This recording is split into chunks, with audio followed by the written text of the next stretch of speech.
Assalamualaikum guys, welcome back. Kalau dalam filem seram, tak kisah dekat Malaysia ataupun luar negara, kita sering disajikan dengan plot twist.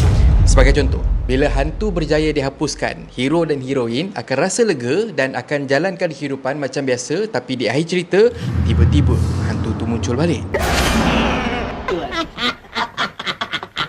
Ataupun yang paling klise ataupun biasa kita tengok, kita ingatkan si A ni yang jahat, rupanya B yang jahat. Sebagai contoh, viral kisah satu keluarga ni yang bergelumang dengan santau dan ilmu sihir. Kisah awalnya, ramai antara kita yang dah pun tahu dan kita ingatkan cerita ni habis dekat sini je. Tapi ternyata, sangkaan kita meleset sama sekali.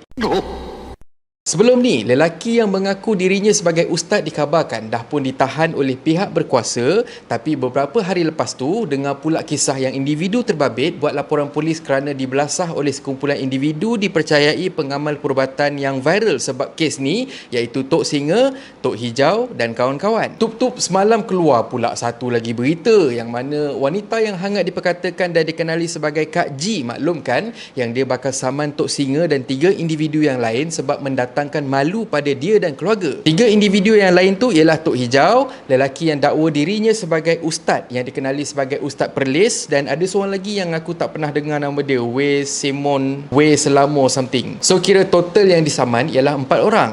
Ikut kata Kak G, lepas beberapa siri live dekat dalam media sosial milik Tok Singa, dia dikecam teruk oleh netizen hingga bagi tekanan pada dirinya dan dituduh sihir adik-beradik yang lain sampailah perhubungan mereka jadi renggang. Kak G juga dituduh menipu duit sumbangan untuk rawat anak-anak dia dan ada yang buat laporan polis untuk dapatkan balik duit sumbangan tu selepas kisah Kak G viral dekat media sosial. Ikut kata pihak Kak G, saman ni dikeluarkan untuk bagi peringatan dan juga pengajaran kepada orang lain supaya tak fitnah keluarga dia. Kalau kata semua orang daripada awal guna legal action kalau ada masalah kan senang, kurang-kurang siapa salah masuk penjara, main sihir silap-silap masuk neraka. Kau ni pun kina, masa tak kanta tak nak fikir pula. Yang pertama, korang sendiri boleh nampak berapa jauh syirik kepada Allah SWT boleh hanyutkan kita. Bermula dari masalah peribadi, terjangkit pula kepada orang lain, lepas tu ada pula yang ambil kesempatan dekat kesulitan kita dan akhirnya tak ada seorang pun yang menang. Dalam masalah ni, kita tak tahu apa yang jadi, siapa yang mula, siapa yang khianat, siapa yang mangsa. Benda ni benda gaib dan jujurnya tak menguntungkan sesiapa pun. Misal katalah masalah kau ni semua berpunca daripada perebutan harta pusaka.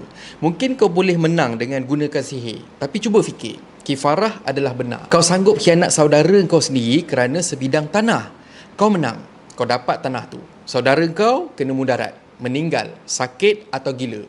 Tapi bayangkan, tanah yang kau dapat tu, Allah nak tunjuk kekuasaan dia, kau buat apa pun tak jadi dekat tanah tu. Silap-silap pula, tanah tu terbiar sampailah jadi rumah pada makhluk lain. Kau tak untung apa-apa. Mungkin ditakdirkan kau menyesal sampai akhir hayat kau. Dan bila kata dekat sana nanti, kau tak dapat pengampunan dari Allah SWT sebab kau menduakan dia dan kau tak dapat pengampunan daripada orang yang kau aniaya. Pada yang terfikir nak gunakan cara sampah macam ni, pernah tak terfikir sampai tahap ni? Sekali lagi, aku cakap berdasarkan pengalaman sendiri. Atas benda yang jadi depan mata aku sendiri, demi Allah, aku nampak terseksanya orang yang gunakan ilmu hitam ni pada hujung usia dia.